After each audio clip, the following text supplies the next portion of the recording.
Hello friend, स्वागत है आपका हमारी यूट्यूब चैनल पर। फ्रेंड्स, आज की इस वीडियो में हम केमिस्ट्री के अति महत्वपूर्ण प्रश्नों को विथ एक्स्ट्रा फैक्ट के साथ इस वीडियो में पढ़ाएंगे। ये सभी प्रश्न प्रीवियस ईयर एग्जाम में पूछे गए प्रश्न होंगे। तो चलिए आज की क्लास को शुरू करते हैं। तो यहाँ पर पहला क्वेश्चन है, हीलियम को छोड़कर सभी नोबल गैसों में सबसे बाहरी कोष में कितने इलेक्ट्रॉन हैं? तो ये है ऑप्शन नंबर डी यानी 8। आगे देखते हैं इस क्वेश्चन में एक्स्ट्रा फैक्ट। तो यहाँ पर है, आवर्त सारणी में 18वें स्तंभ में रखे गए तत्व अक्रिय गैस कहलाते हैं क्योंकि इनके परमाणु के बाह्य कोष में उपस्थित इलेक्ट्रॉनों की संख्या अष्टक नियम के अनुसार पूर्ण होती है। हीलियम के अतिरिक्त अन्य सभी अक्रिय गैसों के परमाणु के बाह्य कोष में इलेक्ट्रॉनों की संख्या 8 होती है, जो इस प्रकार है।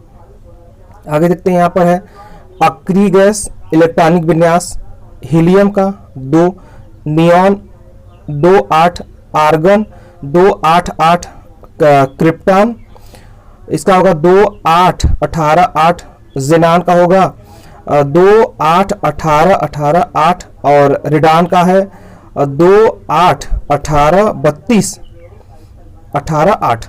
इसका इलेक्ट्रॉनिक विन्यास हो जाएगा। आगे देखते हैं नेक्स्ट क्वेश्चन। तो नेक्स्ट क्वेश्चन दूसरा नंबर है, यहाँ पर निम्नलिखित में से कौन सा विकल्प हाइड्रोजन परमाणुओं का सही अवरोही क्रम दर्शाता है? तो ये दर्शाता है ऑप्शन नंबर डी यानी कि एल्केन, एल्कीन, एल्काइन। इस क्वेश्चन का राइट आंसर हो जाएगा। तो यहाँ देखते हैं इस क्वेश्चन में एक्स्ट्रा फैक्ट। तो यहाँ पर है एल्केन का सामान्य सूत्र CnH2n+2, एल्कीन का सामान्य सूत्र CnH2n, एल्काइन का सामान्य सूत्र CnH2n-2। स्पष्ट है कि हाइड्रोजन परमाणुओं का सही अवरोही क्रम दर्शाने पर क्रमशः एल्केन, एल्कीन, एल्काइन प्राप्त होंगे। आगे देखते हैं नेक्स्ट क्वेश्चन। तो नेक्स्ट क्वेश्चन है यहाँ पर थर्ड नंबर, कॉन्स्टेंटन धातुओं को मिश्रित करके बनाया जाता है। तो ये मिश्रित क्या होता है? कॉपर और निकिल को। आगे देखते हैं इस क्वेश्चन में एक्स्ट्रा फैक्ट। तो यहाँ पर है कुछ मिश्र धातुएं जैसे कॉन्स्टेंटन, कॉपर, निकिल। कॉपर 55% और निकिल 45%। पीतल बनाने के लिए कॉपर 70%, जिंक 30%। कांसा बनाने के लिए कॉपर 90% और tin Asian 10%। Rolled gold copper 90%, aluminium 10%। Steel बनाने के लिए आयरन और कार्बन, नाइक्रोम, निकिल, आयरन और क्रोमियम को मिलाया जाता है। आगे देखते हैं नेक्स्ट क्वेश्चन। नेक्स्ट क्वेश्चन है यहाँ पर, नाइक्रोम की संरचना क्या है जो कि एक मिश्र धातु है? तो ये है लोहा, निकिल और क्रोमियम का मिश्र धातु है। आगे देखते हैं इस क्वेश्चन में एक्स्ट्रा फैक्ट। तो यहाँ पर है नाइक्रोम, निकिल 58 से 62%, क्रोमियम 8 से 13%, लोहा 22 से 25% की बनी मिश्र धातु है। यह अचुंबकीय गुणों वाली होती है। इसका उपयोग प्रतिरोधक या उष्मक तार बनाने के लिए किया जाता है। आगे देखते हैं नेक्स्ट क्वेश्चन। तो नेक्स्ट क्वेश्चन है यहाँ पर, निक्रोम किसकी मिश्र धातु है? तो ये है निकिल, क्रोमियम, मैग्नीज और आयरन का मिश्र धातु है। तो इस क्वेश्चन का right answer option number A सही हो जाएगा। तो यहाँ पर देखते हैं extra fact, nichrome, nickel, chromium, manganese तथा लोहा Fe का मिश्र धातु है। इसका उपयोग हीटिंग एलिमेंट बनाने के लिए किया जाता है। आगे देखते हैं नेक्स्ट क्वेश्चन। तो नेक्स्ट क्वेश्चन है यहाँ पर, का रासायनिक नाम कैल्शियम सल्फेट हेमीहाइड्रेट है। तो ये है प्लास्टर ऑफ पेरिस का। आगे देखते हैं इस क्वेश्चन में एक्स्ट्रा फैक्ट। तो यहाँ पर है प्लास्टर ऑफ पेरिस का रासायनिक नाम कैल्शियम सल्फेट हेमीहाइड्रेट है। यह निर्जलित जिप्सम है जो प्रायः श्वेत चूर्ण के रूप में मिलता है। यदि विशुद्ध जिप्सम CaSO4 2H2O को 1000 डिग्री से 1900 डिग्री सेल्सियस तक गर्म किया जाए तो जल का 3/4 भाग निकल जाता है और शेष पदार्थ plaster of Paris CaSO4 half H2O कहलाता है। प्लास्टर ऑफ पेरिस पानी के संपर्क में आते ही शीघ्र ही उससे मिलकर जिप्सम बन जाता है। आगे देखते हैं नेक्स्ट क्वेश्चन। तो नेक्स्ट क्वेश्चन है यहाँ पर, तत्व जिनकी द्रव्यमान संख्या एक समान है परंतु भिन्न परमाणु संख्या है कहलाते हैं। ये कहलाते हैं आइसोबार। इस क्वेश्चन का right answer option number B सही हो जाएगा। आगे देखते हैं इस क्वेश्चन में एक्स्ट्रा फैक्ट। तो यहाँ पर है, वह तत्व जिनकी द्रव्यमान संख्या असमान रहती है तथा परमाणु संख्या समान होती है आइसोटोप कहते हैं। हाइड्रोजन के 3 समस्थानिक होते हैं, 1H1 protium, 1H2 deuterium, 1H3 tritium. आगे देखते हैं इसमें, तो यहाँ पर इसमें परमाणु क्रमांक समान था, परमाणु भार असमान होता है। समभारी आइसोबार ऐसे परमाणु जिनकी परमाणु संख्या भिन्न भिन्न तथा द्रव्यमान संख्या समान हो उसे समभारी कहते हैं, जैसे argon 18A8 40, potassium 19K 40, calcium 20Ca 40 समभारिक है। सबके द्रव्यमान संख्या समान है तथा परमाणु क्रमांक भिन्न है। आगे देखते हैं नेक्स्ट क्वेश्चन, तो यहाँ पर आधुनिक आवर्त सारणी के वर्ग फर्स्ट के तत्वों को क्या कहा जाता है? तो ये कहा जाता है क्षार धातुएं। आगे देखते हैं इस क्वेश्चन में एक्स्ट्रा फैक्ट, तो यहाँ पर है क्षार धातु रासायनिक तत्वों की एक श्रृंखला होती है जो आवर्त सारणी के समूह वर्ग फर्स्ट में lithium, sodium, potassium, rubidium, caesium और फ्रांसियम से मिलकर बनती है। यह समूह आवर्त सारणी के एस ब्लॉक में स्थित है। चूंकि ये तत्व शीघ्र ही अभिक्रिया करने वाले होते हैं जिससे इन्हें तेल आदि में डुबा कर रखा जाता है। आगे देखते हैं नेक्स्ट क्वेश्चन, तो नेक्स्ट क्वेश्चन है यहाँ पर आधुनिक आवर्त सारणी में समूह 18 के मूल तत्वों अपनी बाहरी बाह्यतम कक्षा में 8 इलेक्ट्रॉन होने वाले को छोड़कर अन्य सभी को क्या कहा जाता है? ये कहा जाता है निष्क्रिय गैसें।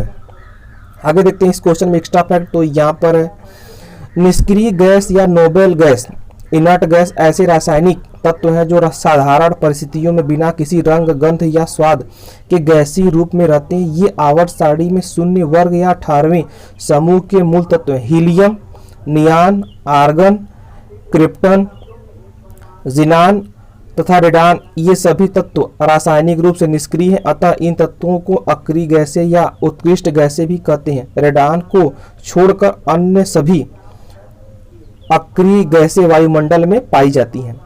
आगे देखते हैं नेक्स्ट क्वेश्चन, तो नेक्स्ट क्वेश्चन है यहाँ पर यौगिक CaOCl2 का सामान्य नाम है, तो ये है इसका नाम ब्लीचिंग पाउडर। आगे देखते हैं इस क्वेश्चन में एक्स्ट्रा फैक्ट, तो यहाँ पर है यौगिक CaOCl2 का रासायनिक नाम कैल्शियम ऑक्सी क्लोराइड है। इसे ब्लीचिंग पाउडर के नाम से भी जाना जाता है।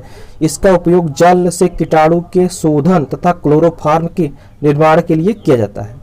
आगे देखते हैं नेक्स्ट क्वेश्चन, तो नेक्स्ट क्वेश्चन है यहाँ पर कैल्शियम हाइड्रोक्साइड का सही सूत्र है, तो इसका सही सूत्र है CaOH ट्वाइस। आगे देखते हैं इस क्वेश्चन में एक्स्ट्रा फैक्ट, तो यहाँ पर है कुछ रासायनिक पदार्थों के व्यापारिक या साधारण नाम एवं उनके अणुसूत्र। साधारण नाम, रासायनिक नाम और अणुसूत्र। बूझा चूना, calcium hydroxide CaOH twice. Caustic soda, इसका रासायनिक नाम सोडियम हाइड्रोक्साइड और इसका अणुसूत्र NaOH।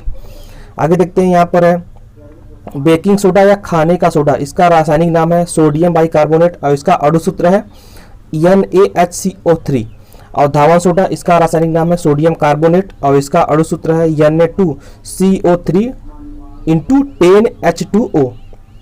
आगे देखते हैं नेक्स्ट क्वेश्चन, तो ये नेक्स्ट क्वेश्चन है यहाँ पर सबसे नमनीय तन्यशील धातु है, तो ये है Au यानी कि सोना।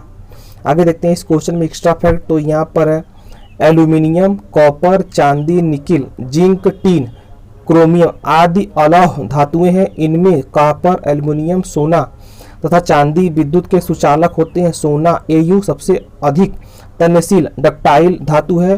क्रोमियम संक्षारण की प्रतिरोधी धातु है। जिंक का प्रयोग धातुओं पर प्लेटिंग क्रिया में किया जाता है जिन धातु के ब्रूस बनाए जाते हैं। आगे देखते हैं नेक्स्ट क्वेश्चन, तो नेक्स्ट क्वेश्चन है यहाँ पर पदार्थ का वह सबसे छोटा कण है जिसका स्वतंत्र अस्तित्व है, तो ये है अणु। तो आगे देखते हैं इस क्वेश्चन में एक्स्ट्रा फैक्ट, तो यहाँ पर है किसी पदार्थ का वह छोटा से छोटा कण जो स्वतंत्र अवस्था में रह सकता है और जिसमें उस पदार्थ के सभी गुण विद्यमान रहते हैं अणु कहलाते हैं। उदाहरण O2, H2, N2 इत्यादि। आगे देखते हैं पदार्थ का सबसे छोटा कण परमाणु है परंतु वह स्वतंत्र अवस्था में नहीं रह सकता। परमाणु अणु से भी सूक्ष्म कण होते हैं। आगे देखते हैं नेक्स्ट क्वेश्चन, तो नेक्स्ट क्वेश्चन है यहाँ पर पानी के 5 अणुओं का द्रव्यमान क्या है, तो ये है ऑप्शन नंबर बी यानी 90 यूनिट। तो 90 यूनिट कैसे होगा, तो यहाँ पर देखते हैं, तो यहाँ पर है पानी H2O का आणविक द्रव्यमान 2 गुणे हाइड्रोजन की द्रव्यमान संख्या प्लस ऑक्सीजन की द्रव्यमान संख्या। तो हाइड्रोजन का द्रव्यमान संख्या एक होता है, तो यहाँ पर 2 × 1, और ऑक्सीजन यहाँ पर O है, तो इसका परमाणु जो द्रव्यमान है वो कितना होता है 16। तो 2 × 1 = 2 और 16 × 2 = 18। और पानी के 5 अणुओं का द्रव्यमान पूछा गया है, तो एक अणु का द्रव्यमान कितना है 18, तो 5 अणुओं का द्रव्यमान कितना होगा 5 × 18, तो कितना हो जाएगा 18 × 5 = 90 यूनिट। तो आगे देखते हैं नेक्स्ट क्वेश्चन। तो यहाँ पर है अणु शब्द से परिचय द्वारा 1896 के आसपास कराया गया था, तो एक कराया गया था विल्हेम ओस्टवाल्ड द्वारा। आगे देखते हैं इस क्वेश्चन में एक्स्ट्रा फैक्ट। तो यहाँ पर है अणु किसी तत्व अथवा यौगिक का वह सूक्ष्मतम कण होता है जो सामान्य दशाओं में स्वतंत्र रह सकता है। यह उस पदार्थ के सभी गुणधर्मों को प्रदर्शित करता है। अणु मॉलिक्यूल शब्द सन 1896 ईस्वी में विल्हेम ओस्टवाल्ड ने दिया था।